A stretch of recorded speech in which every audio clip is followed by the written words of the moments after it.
Hi everyone, आज हम बात करने वाले हैं मिट्रल रिगर्जिटेशन के बारे में। एंड आई नो मैं आज थोड़ी अपनी दीवार से ट्विनिंग कर रही हूँ।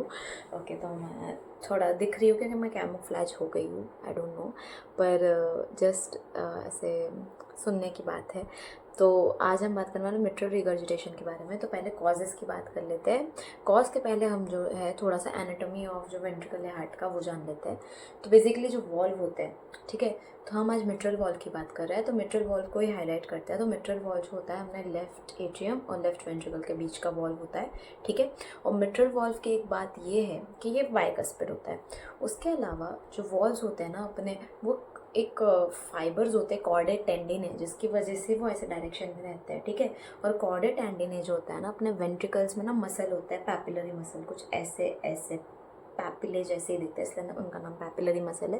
तो जो पैपिलरी मसल है ना, उनमें से कॉर्डेट टेंडिने जो है अटैच्ड होते हैं, और वो कॉर्डेट टेंडिने जो है वो वॉल्स को ऐसे खींच के रखते हैं। तो बेसिकली पैपिलरी मसल को कुछ हुआ या कॉर्डेट टेंडिने को कुछ हुआ तो वॉल जो लीफलेट्स है वो अपने आप ऐसे ऐसे they will not be the same, वो होल्ड नहीं कर पाएंगे, जिसकी वजह से रिगर्जिटेशन हो जाएगा, ठीक है। तो हम कुछ पैथोलॉजीज़ की बात करते हैं जिसके वजह से हमें मिट्रल रिगर्जिटेशन दिख सकता है। तो सबसे पहला तो है सब एक्यूट बैक्टीरियल एंडोकार्डाइटिस, या तो उसको इन्फेक्टिव एंडोकार्डाइटिस भी कह सकते हैं।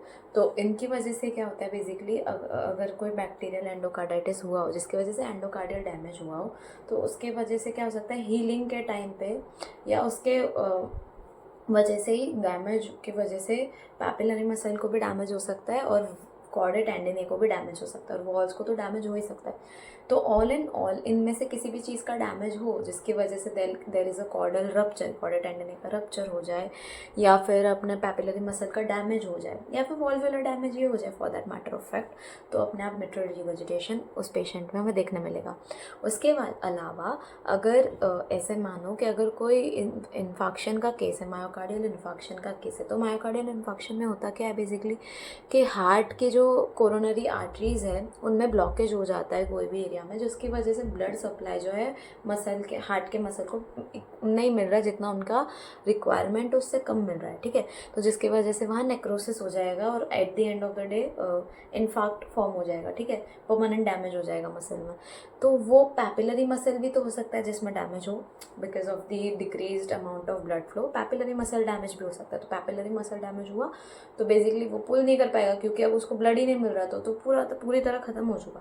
पैपिलरी मसल डैमेज हुआ तो कॉर्डेट टेंडिने भी पुल नहीं कर पाएंगे, तो मिट्रल वाल्व फिल जो है एकदम अपना फ्लेल हो जाएगा और वो काम नहीं कर पाएगा।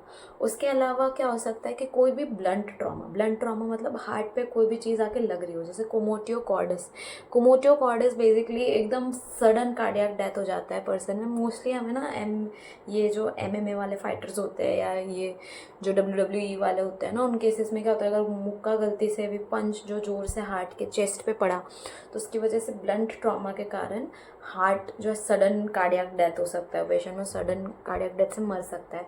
तो उस केस में भी मिट्रल वॉल्व जो है हमें इन मिट्रल वॉल्व को डैमेज होगा, जिसकी वजह से ब्लड जो है रिगर्जिटेट कर जाएगा।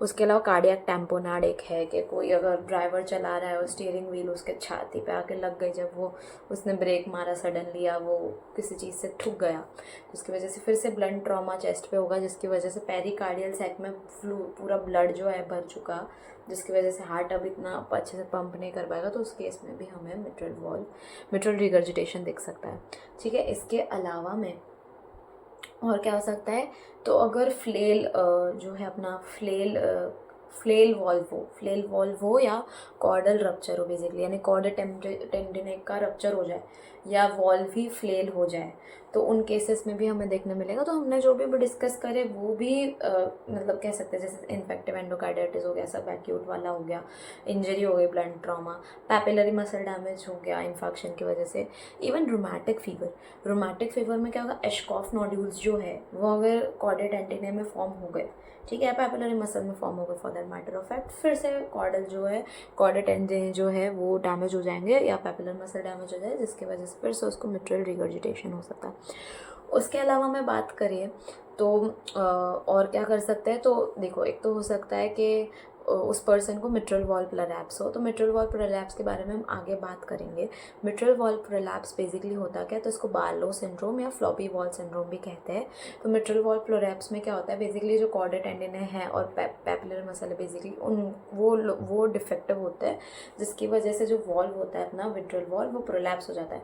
तो बेसिकली मिट्रल रिगर्जिटेशन जो है ना, वो एक तरीके से सीक्वल है ऑफ मिट्रल वॉल प्रोलैप्स कह सकते हैं कि मिट्रल वॉल प्रोलैप्स हो गया तो एक पॉइंट तक वो होल्ड कर पाएगा थोड़ा अपने आप को, लेकिन एक पॉइंट आएगा जब वो नहीं होल्ड कर पाएगा और फाइनली वो जो है फ्रैंक मिट्रल रिगर्जिटेशन बन जाएगा। ठीक है, तो अब मिट्रल वॉल प्रोलैप्स के आगे हम अच्छे से डिस्कशन करेंगे, पर बेसिकली ये भी एक कॉज होता है मिट्रल रिगर्जिटेशन का, फ्लेल वॉल्स का। उसके अलावा क्या हो सकता है, कोई कनेक्टिव टिश्यू डिसऑर्डर हो बचपन में, मतलब बच्चे कोई हो कनेक्टिव डिसऑर्डर, तो बस हमेशा ऐसे ही होगा, जैसे मार्फन सिंड्रोम हो गया या ऑस्टियोजेनेसिस इम्परफेक्टा हो गया। तो इन सब केसेस में भी क्या होगा कि वॉल जो है वो फ्लॉपी या फिर कह सकते हैं फ्लेल हो सकता है। ठीक है, तो अब जो है ना, ये एक्यूट मिट्रल रिगर्जिटेशन के कॉजेस थे कि सडनली जो है मिट्रल रिगर्जिटेशन हो जाए, जैसे ट्रॉमा हो गया, इन्फेक्शन हो गया, इन्फेक्टिव एंडोकार्डाइटिस हो गया, फ्लेल वॉल कॉर्डल रप्चर हो गया बेसिकली एमवीपी में, मिट्रल वॉल प्रोलैप्स में। तो ये सब जो है बेसिकली एक एक्यूट मिट्रल रिगर्जिटेशन के कॉज, मतलब सडनली अगर मिट्रल रिगर्जिटेशन हो रहा है तो। पर अगर क्रॉनिक मिट्रल रिगर्जिटेशन है तो उसका क्या कॉज होगा कि क्रॉनिकली उसको मिट्रल रिगर्जिटेशन है। तो इसमें दो में डिवाइड करते हैं हम, प्राइमरी और सेकेंडरी।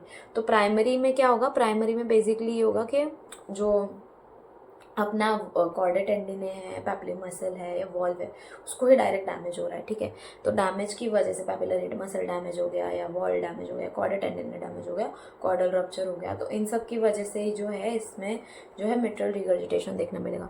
तो जैसे कि मिट्रल वॉल प्रोलैप्स हो गया, मिक्सोमेटस डीजनरेशन जो मिट्रल वॉल प्रोलैप्स का ही कॉज है, रूमेटिक हार्ट डिजीज़ हो गया जिसमें एस्कॉफ नोड्यूल्स है, हीलिंग अपना इन्फेक्टिव एंडोकार्डाइटिस है या सब एक्यूट बैक्टीरियल एंडोकार्डाइटिस।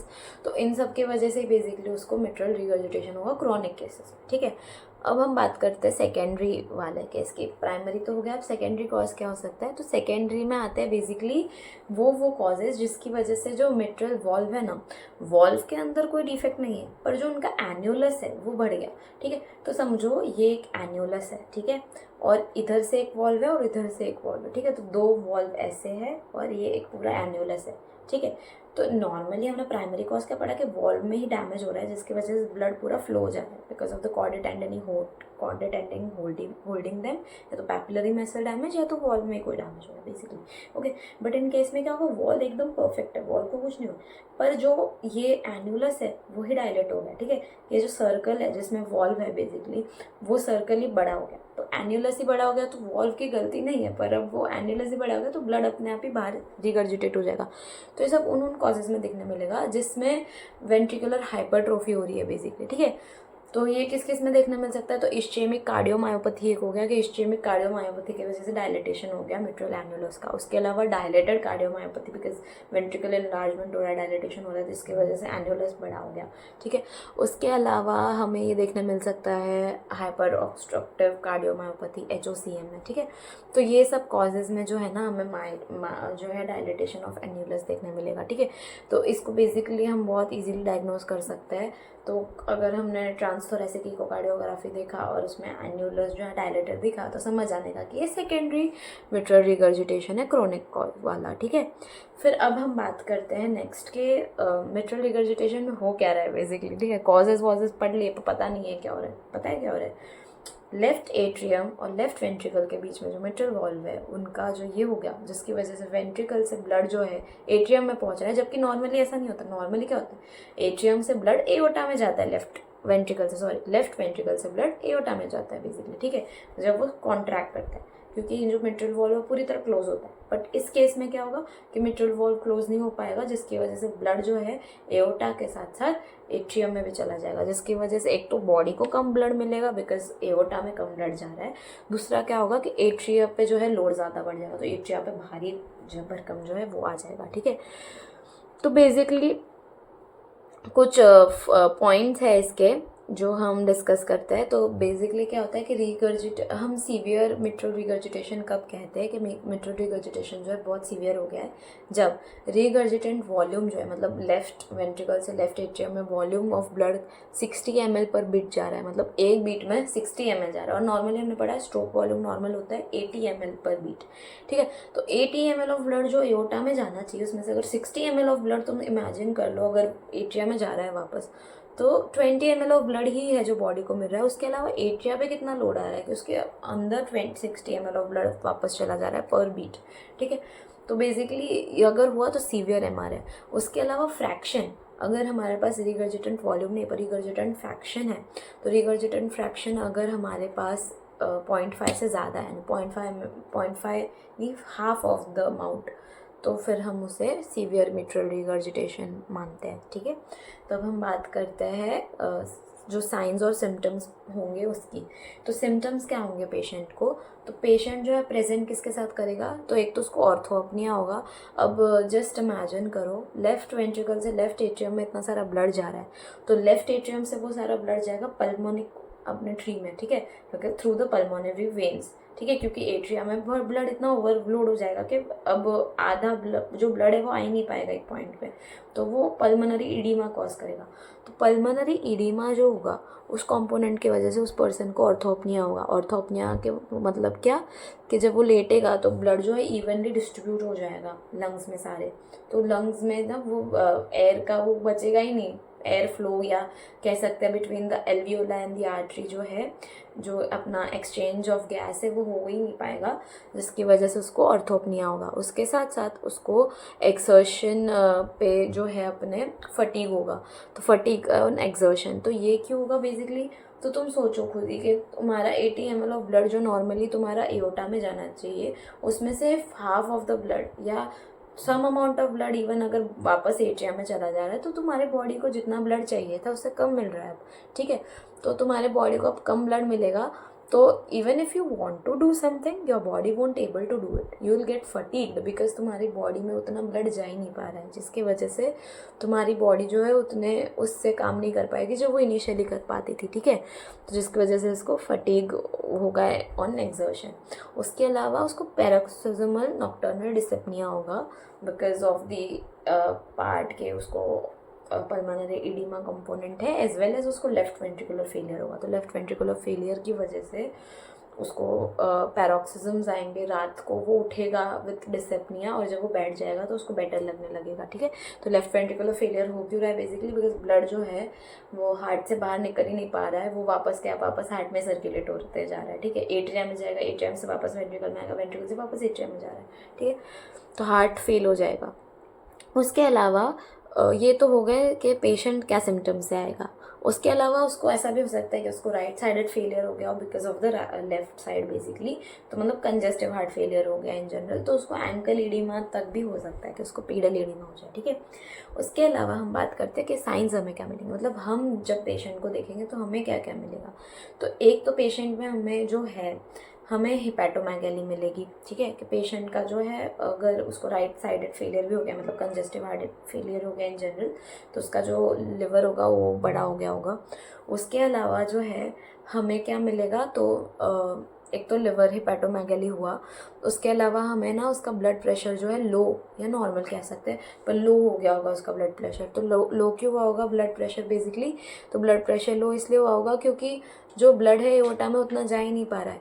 तो सिस्टोलिक ब्लड प्रेशर जो होता है, मतलब जो फाइनली ऐसे जो सिस्टोल की वजह से जितना ब्लड प्रेशर जा रहा है यानी ब्लड वापस जा रहा है वो कम जा रहा है अब, तो एसबीपी अपने आप कम हो जाएगा बेसिकली, ठीक है, क्योंकि ब्लड जो है वापस रिगर्जिटेट हो जा रहा है, ठीक है। तो ब्लड प्रेशर भी इस केस में हमें क्या मिलेगा, लो मिलेगा। उसके अलावा हमें जो है ना एक बहुत अच्छी फाइंडिंग मिलेगी जिसे कहेंगे एपेक्स को, जब हम पालपेट करेंगे, मतलब एपेक्स बीट को या एपेक्स इम्पल्स कह सकते हैं, तो जब एपेक्स बीट को हम पालपेट करेंगे ना तो उसमें हमें ना पाल्पेबल थ्रिल फील होगा। तो वो थ्रिल क्यों फील होगा बेसिकली, तो जब जो ब्लड है हमारा वो रिगर्जिटेट हो रहा है, ठीक है, तो टर्बुलेंस जो बनेगा ना उसकी वजह से जो टर्बुलेंस फ्लो की वजह से जो टर्बुलेंस बनेगा वो हमें पाल्पेट होगा एपेक्स पे। तो वो पाल्पेबल थ्रिल होगा एपेक्स बीट का, ठीक है। उसके अलावा हमें एपेक्स बीट जो है ना वो डिस्प्लेसमेंट हो जाएगी एपेक्स बीट की। तो वो क्यों हो रही, because of the enlargement of the left ventricle, because of the volume overload basically. तो वॉल्यूम इतना सारा बढ़ गया है ना कि जो अपना एपेक्स बीट है वो इधर की जगह इधर हो गया, because of the enlargement of the left ventricle, because of the fact के वॉल्यूम ओवरलोड हो गया।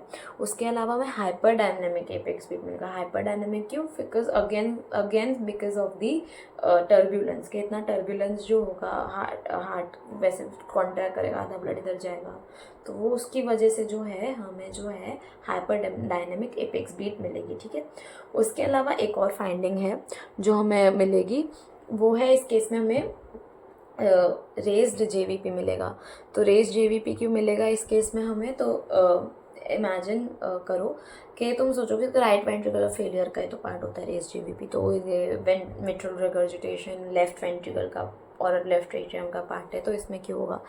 तो इस केस में क्या होगा कि मिट्रल रिगर्जिटेशन की वजह से जो है हमने पढ़ा कि लेफ्ट एट्रियम में वॉल्यूम ओवरलोड हो गया, जिसकी वजह से पल्मोनरी ट्री में वो ओवरलोड हो गया, जिसकी वजह से blood finally pulmonary artery hypertension होगा, ठीक है। कि पल्मोनरी आर्टरी में जो रेजिस्टेंस इतना बढ़ गया ब्लड की वजह से, ओवरलोड की वजह से, कि अब राइट वेंट्रिकल जो है, राइट वेंट्रिकल को बहुत ज़्यादा फोर्स लगाना पड़ेगा, राइट वेंट्रिकुलर हाइपरट्रोफी हो जाएगी पल्मोनरी आर्टरी हाइपरटेंशन की वजह से। अब राइट वेंट्रिकुलर हाइपरट्रोफी हुई तो उसकी वजह से उसको क्या हो जाएगी, राइट एट्रियल हाइपरट्रोफी, ठीक है।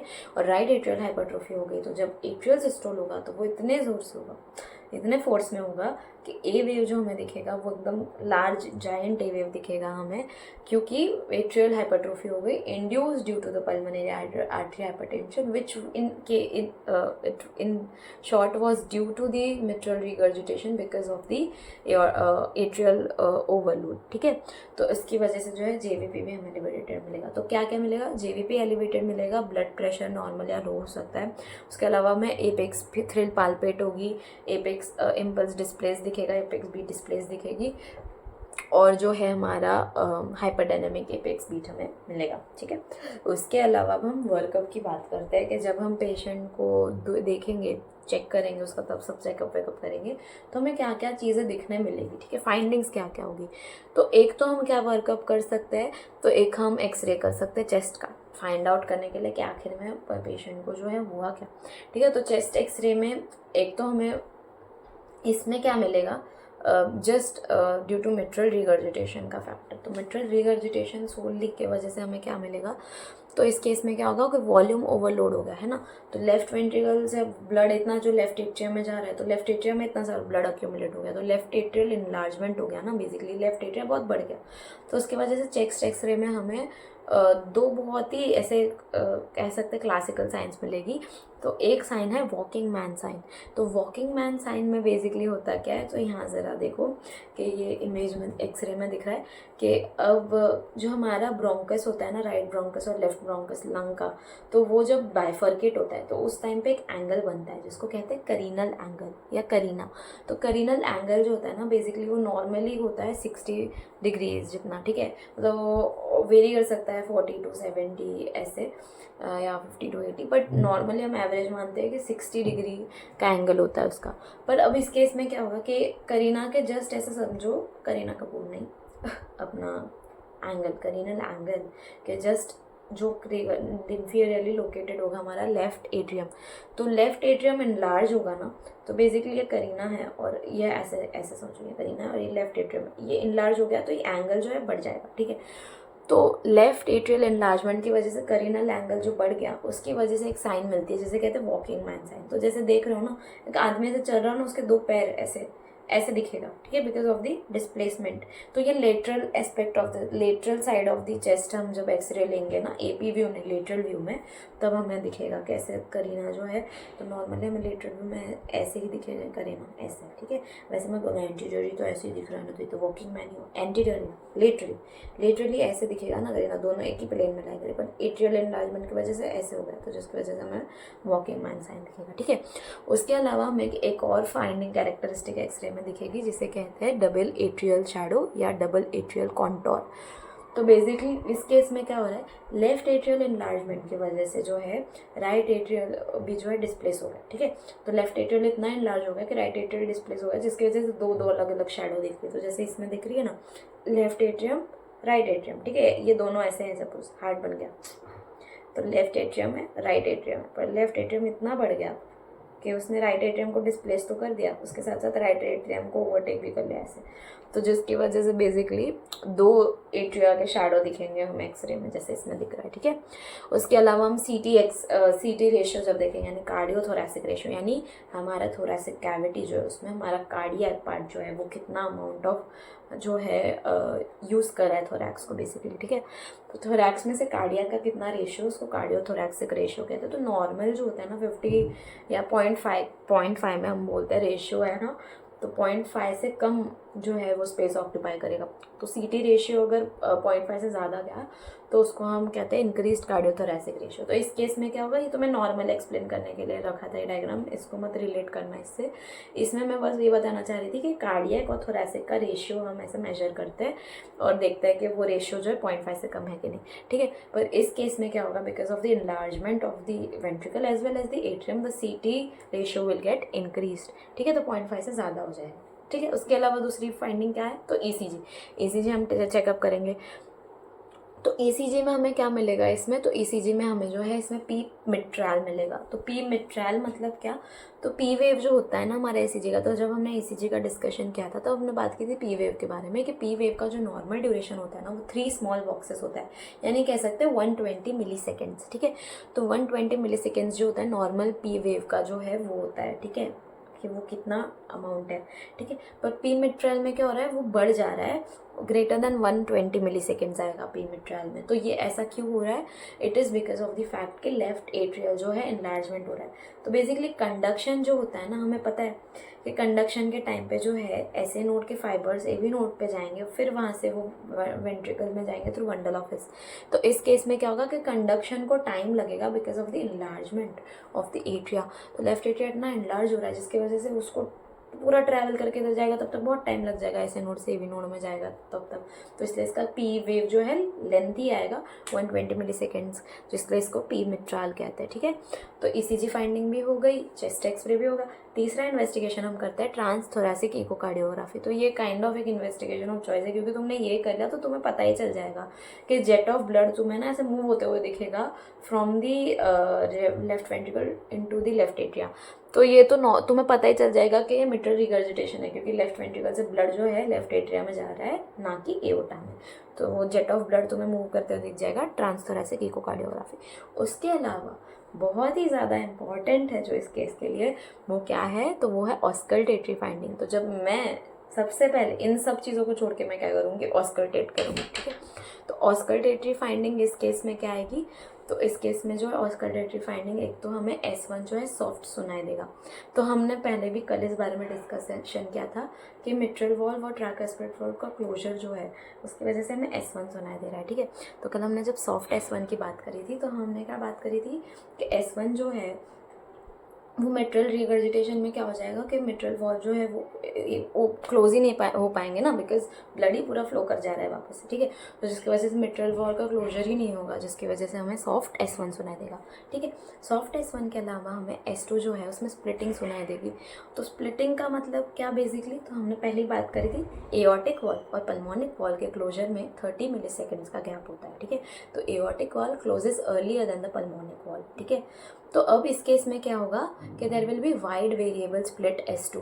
तो वाइड वेरिएबल वाइड क्यों होगा, बेसिकली ये क्योंकि अब इस केस में क्या हो रहा है कि एओर्टिक वॉल जो है ना वो और जल्दी क्लोज हो जाएगा compare to the normal, because आधा खून जो है वो वापस जो है मिट्रल वॉल के थ्रू एट्रिया में चला गया वेंट्रिकल से। तो आधा खून तो वापस चला गया, तो कम खून जाएगा, बचा कितना, बहुत कम अमाउंट ऑफ ब्लड जो है अब एओर्टिक से अपने एओर्टा में जाएगा वॉल्व के थ्रू, तो जिसकी वजह से एओर्टिक वॉल का क्लोजर और जल्दी हो जाएगा, तो उसकी वजह से हमें वाइड S2 का स्प्लिट सुनाई देगा।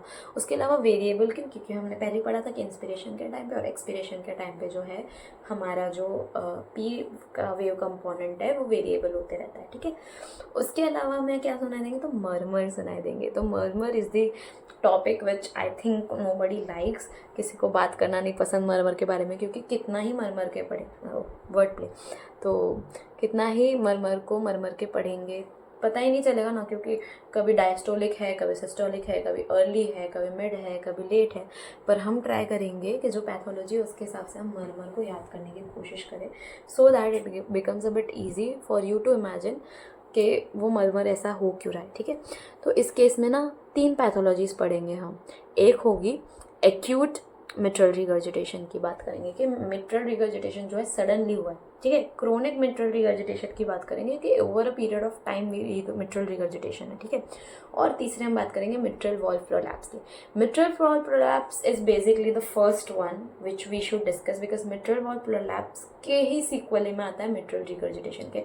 कॉर्डल रप्चर हो गया या फ्लेल वॉल्व्स हो गए जिसकी वजह से उसको मिट्रल रिगर्जिटेशन हो। तो let's start with mitral valve prolapse. तो मिट्रल वॉल्व प्रोलैप्स का जब हम डिस्कशन करेंगे ना, तब हम दूसरे उसके जो ऑस्कल्टेटरी फाइंडिंग्स है उसकी बात करेंगे। अभी हम सिर्फ मरमर का डिस्कशन करते हैं। तो बेसिकली मिट्रल वॉल्व प्रोलैप्स में क्या हमें मरमर मिलेगा, तो जस्ट इमेजिन करो कि ये हमारा मिट्रल वॉल्व है, कॉर्डेट टेंडिन है और पैपिलरी मसल है, ठीक है। तो इस केस में क्या हुआ, because of the weakness of the chordae tendineae and the papillary muscle, जो मिट्रल वॉल्व है ना वो इतना अच्छे से होल्ड नहीं कर पाएगा, ठीक है। वो अपने आप को इतना अच्छे से होल्ड नहीं कर पाएगा, और एक पॉइंट आएगा जिसके बाद एक इतना ऐसा पॉइंट आएगा जब अभी तो सिर्फ बल्जिंग हो रही है मिट्रल वॉल के बिकॉज ऑफ दी होल्डनेस का वो, और एक पॉइंट आएगा जब फ्रैंक मिट्रल रिगर्जिटेशन ही बन जाएगा, जब कॉर्डल रप्चर हो जाएगा या पैपिलरी मसल एकदम ही डैमेज हो जाएंगे, तो जिसकी वजह से मिट्रल वॉल फाइनली पूरी तरह ही हो जाएंगे और उसमें से रिगर्जिटेट हो जाएगा ब्लड, ठीक है। तो अब क्या होगा कि इसे इमेजिन करो इस तरह कि ये मिट्रल वॉल्व है हमारा और ये हमारा वेंट्रिकल है, और वेंट्रिकल अब कॉन्ट्रैक्ट करेगा। तो कॉन्ट्रैक्ट करा मतलब क्या हुआ, सिस्टोल। तो वेंट्रिकल कॉन्ट्रैक्ट कर रहा है, ठीक है। उस टाइम पे क्या होगा, मिट्रल वॉल को एकदम होल्ड करके रखना होगा खुद को, ताकि सिर्फ ब्लड जो है सिर्फ और सिर्फ एओर्टा में जाए, अपनी एट्रिया की तरफ तो आना ही नहीं है उसको। तो उसने कॉन्ट्रैक्ट करा तो क्या हुआ, इनिशियली तो वो खुद को रोक लेगा कि okay okay I can do this. तो मिट्रल वॉल ना खुद को ऐसे एकदम कंट्रोल करके रोकेगा कि कोई बात नहीं, कॉर्डेट टेंडिन है हम कर लेंगे, ये पैपिलरी मसल तुम अपना काम करते रहो, ठीक है। पर एक पॉइंट आएगा जब दिल गिव अप, दिल वाला ओके अब नहीं हो पाएगा हमसे, तो ये क्या होगा, अर्ली सिस्टोल में तो वो खुद को संभाल लेगा, ठीक है। मिड सिस्टोल में वो खुद को संभाल लेगा कि बस ठीक है करना है हो जाएगा, पर लेट सिस्टोल के टाइम पे ही वो गिव अप कर देगा और ब्लड जो है फ्लो करेगा या टर्बुलेंस क्रिएट होगा, जिसकी वजह से हमें मरमर सुनाई देगा। तो कौन से पार्ट में सुनाई दिया, सिस्टोल में सुनाई दिया। डायस्टोल में तो क्यों सुनाई देगा, तो अभी तो आराम कर रहा है ना हार्ट, मिट्रल वॉल को कुछ करने की जरूरत थोड़ी है, तो ओपन है, तो वो ओपन है तो वो आराम कर रहा है, तो उसमें तो हमें कुछ मिट्रल रिगर्जिटेशन या मिट्रल वॉल प्रोलैप्स तो कुछ हमें सुनाई नहीं देना चाहिए मरमर। तो सिर्फ सिस्टोल के टाइम में हमें सुनाई देगा, क्योंकि तभी उसको होल्ड करके रखना है खुद को, ठीक है। उसमें भी इस केस में क्या हो रहा है, अर्ली मिड नहीं लेट सिस्टोलिक मरमर सुनाई देगा। लेट क्यों, क्योंकि अर्ली ऑन तो वो खुद को संभाल लेगा, खुद को वो होल्ड ऑन कर लेगा, लेकिन एक पॉइंट आएगा जिसके बाद it will be like I give up और वो खुल जाएगा, जिसकी वजह से लेट सिस्टोलिक मरमर हमें इस केस में सुनाई देगा, ठीक है। तो मिट्रल वॉल प्रोलैप्स में हमें लेट सिस्टोलिक मरमर सुनाई देगा। अब बात करते हैं एक्यूट मिट्रल रिगर्जिटेशन की, ठीक है। तो अब इस केस में क्या हुआ कि इस केस में जो है जो हमारा मिट्रल वॉल प्रोलैप्स और फाइनली हो गया, सीक्वल हो गया, ओके मिट्रल रिगर्जिटेशन ही हो रहा है सीधा कि वॉल्वुलर डैमेज इतना हो गया कि ब्लड सारा जो है रिगर्जिटेट बैक कर, ठीक है। तो इस केस में क्या होगा, एक्यूट सिनेरियो है, तो इसमें ऐसा हो सकता है कि वन साइडेड वॉल ही डैमेज हो, ठीक है। एक साइड का वॉल ठीक हो, एक साइड का वॉल ही डैमेज हो। तो इस केस में क्या होगा कि ये सपोज कर लो कि ये साइड का वॉल डैमेज है, ठीक है। तो अब क्या होगा कि जैसे वेंट्रिकल कॉन्ट्रैक्ट करे, अब एक चीज़ ध्यान रख लेना, मैंने पिछली बार ही मेंशन कर दिया कि डायस्टोल के टाइम पे मैं नहीं सुनाई देगा, क्योंकि तब मिट्रल वॉल तो ओपन ही रहेगा, तो उसका कुछ ऐसा होने ही नहीं वाला है कि वो रिगर्जिटेशन करेगा उस केस में। पर सिस्टोल के टाइम पे इज द थिंग व्हेन जो एओर्टा में जाना चाहिए ब्लड वो एट्रिया में जा रहा है, ठीक है। तो उस टाइम पे हमें टर्बुलेंस फील होगी, तो उस टाइम पे हमें मिट्रल रिगर्जिटेशन की वजह से मरमर सुनाई देगा, ठीक है। तो इस केस में क्या होगा कि initially when the systole is happening, तो एक साइड का वॉल्व अगर ख़राब है, अभी जस्ट एक्यूट है ना मिट्रल रिगर्जिटेशन, तो उसकी वजह से ब्लड फ्लो करेगा, टर्बुलेंस क्रिएट होगा। तो इनिशियली जब एकदम ही फोर्स लगेगा ना तब वो ऐसा करेगा, पर उसके बाद the second one will take charge और वो रोक के रखेगा। तो उसकी वजह से इस केस में हमें अर्ली सिस्टोलिक मरमर सुनाई दे रहा है। समझ में, सिस्टोल के टाइम पे ही अर्ली ऑन, एक साइड तो है ठीक, दूसरे साइड अफेक्ट हो गया, जिसकी वजह से जब एकदम इंटेंसिटी से कॉन्ट्रैक्ट करेगा तब वो जो है रिगर्जिटेशन, टर्बुलेंस वगैरह होगा, जिसकी वजह से मरमर सुनाई देगा, इसलिए अर्ली सिस्टोलिक मरमर होगा। लेकिन आफ्टर सम टाइम वो होल्ड ऑन नहीं कर पाएगा और उसकी वजह से after some time it will be holding itself on, इसकी वजह से वो अब नहीं सुनाई देगा, तो अर्ली सिस्टोलिक। बट अब क्रोनिक एमआर की बात करते हैं, तो बेचारा क्रोनिक एमआर, उसका तो ऐसा हाल हो गया है कि वो कुछ भी नहीं कर सकता, क्योंकि सारा ही वॉल डैमेज हो चुका है, क्रोनिकली डैमेज हो चुका है, तो मिट्रल कुछ कंपेंसेट तो कर ही नहीं सकते। तो सारा का सारा ब्लड जो है ड्यूरिंग द सिस्टोल के टाइम पे, या मिट्रल रिगर्जिटेशन से सिस्टोल के टाइम पे होगा, सिस्टोल के टाइम पे ही पूरा ब्लड जो है जब जाएगा, तो इस केस में हमें पैन सिस्टोलिक मरमर सुनाई देगा। पैन मतलब क्या, throughout the systole, throughout the contraction of the ventricle, blood जो है गश आउट करेगा through the mitral valve, because both of them are damaged, there is nothing which is trying to hold it on to control it, but throughout it will go on, and जिसकी वजह से हमें pan systolic मरमर सुनाई देगा। Pan systolic मरमर के अलावा इधर एक और चीज़ सुनाई देगी जिसे कहते हैं मिड डायस्टोलिक मरमर। तो ये क्यों सुनाई देगा, तो जस्ट इमेजिन करो कि वेंट्रिकल जो है, ब्लड जो है वेंट्रिकल से वापस एट्रिया में जा रहा है, एट्रिया से वो ब्लड वापस वेंट्रिकल में है, फिर वो वापस एट्रिया में जाएगा, फिर एट्रिया से अपना खुद का तो ब्लड आ ही रहा है दूसरा, और ये वाला ब्लड भी आ रहा है, तो जिसकी वजह से वेंट्रिकल में इतना ब्लड ओवरलोड हो जाएगा डायस्टोल के टाइम पे कि टर्बुलेंस क्रिएट हो जाएगी। तो ये टर्बुलेंस की वजह से हमें मिड डायस्टोलिक मरमर सुना देगा कि at the point of relaxation normally तो जितना ब्लड आ रहा है तो उतना तो आएगा, तो अर्ली डायस्टोल के टाइम पे तो जो वेंट्रिकुलर फिलिंग हो रही रैपिड वाली वो तो होगी, पर उसके अलावा मिड में भी, mid part of the diastole में भी बहुत ब्लड आएगा, क्योंकि एट्रिया ओवरलोड हो गया, तो जिसकी वजह से मिड डायस्टोलिक मरमर हमें सुनाई देगा इस केस में। ठीक है, तो I really try to break it down for you the murmur component, ताकि याद हो जाए। There is a late systolic murmur because of the mitral valve prolapse, क्योंकि वो कंट्रोल करेगा पर वो गिव अप कर देगा।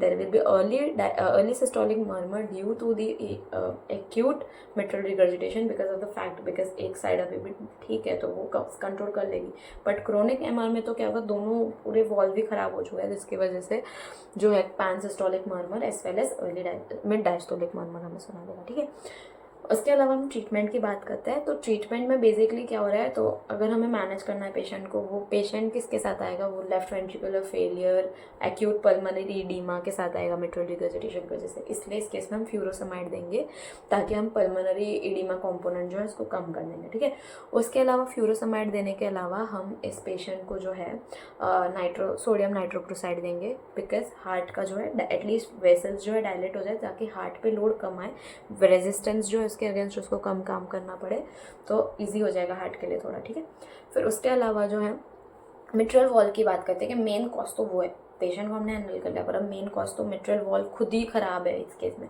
तो दो चीज़ें कर सकते हैं, एक तो मिट्रल वॉल रिपेयर और एक तो mitral valve replacement. See there is always a thing called mitral wall repair is always greater than a replacement, मतलब wall repair in general is greater than wall replacement because of the fact कि अगर तुम wall replace करो तो तुम एक prosthetic mechanical wall लगा रहे हो, मतलब तुम बाहर से कोई जो है बॉडी में एक चीज़ ला रहे हो। ठीक है, तो अगर कोई भी फॉरेन बॉडी में आएगी ना, तो तुम्हारी बॉडी रिएक्ट करनी ही वाली है उसके लिए। ठीक है, तो प्लेटलेट का प्लैक उसमें भी फॉर्म होगा, तो वो प्लेटलेट का प्लैक ना फॉर्म हो इसके लिए तुम्हें उसको life long anti platelet therapy देनी पड़ेगी, वॉरफेरिन की या एंटी प्लेटलेट ड्रग की, जिसकी वजह से उसको टॉक्सिसिटी भी हो सकती है। ठीक है, तो इसलिए इट इज़ ऑलवेज प्रेफर्ड कि तुम वो वॉल्व को रिपेयर कर लो, अगर बहुत ही वो बियॉन्ड रिपेयर है तो ही हम उसको रिप्लेस करते हैं। ठीक है, उसके अलावा इन केस में जो है हमें उसको लाइफ लॉन्ग तो नहीं, बट एटलीस्ट एट्रियल फिब्रिलेशन के चांसेस बहुत ज़्यादा होते हैं मिट्रल रिगर्जिटेशन वाले पेशेंट के, बिकॉज एट्रिया में बहुत ब्लड जो है बढ़ गया, जिसकी वजह से there is always a chance कि थ्रोम्बाई फॉर्म हो जाए, एम्बोलिज्म हो जाए, एट्रियल फिब्रिलेशन हो जाए। ठीक है, तो एट्रियल फिब्रिलेशन ना हो जिसकी वजह से थ्रोम्बाई और ये सब फॉर्म हो, तो उसके लिए हम इन पेशेंट को जो है नॉवल ओरल एंटीकोगुलेंट्स देते हैं, नोवैक। तो नॉवल ओरल एंटीकोगुलेंट्स जो है वो बेसिकली हम इसलिए दे रहे हैं ताकि कोई थ्रोम्बस एम्बोला फॉर्म ना हो, स्ट्रोक वगैरह ना हो इस पेशेंट को। लेकिन अगर रूमेटिक कॉज की वजह से उसको मिट्रल स्टेनोसिस या मिट्रल रिगर्जिटेशन हो रहा है, या प्रोस्थेटिक वॉल है for that matter of fact, हम बिल्कुल नोवैक नहीं देते। हम इस केस में वॉरफेरिन या विटामिन के वाले सब्सटीट्यूट्स देते हैं, लेकिन हम नोवैक नहीं देते। नोवैक इसलिए नहीं देते इन केसेस में बिकॉज बहुत ज़्यादा चांसेस बन जाएंगे कि ब्लीडिंग हो पेशेंट को, बहुत ज़्यादा उसके पेशेंट को एम्बोलिज्म थ्रोम्बोसिस का चांसेस उल्टा हो जाएगा, ठीक है, ब्लीडिंग के चांसेस बढ़ जाएंगे। इसलिए इन दो केसेस में rheumatic heart disease associated mitral stenosis and regurgitation, या तो फिर प्रोस्थेटिक मिट्रल वॉल हमने लगाया हो, तो हम नहीं देंगे, ठीक है। Thank you.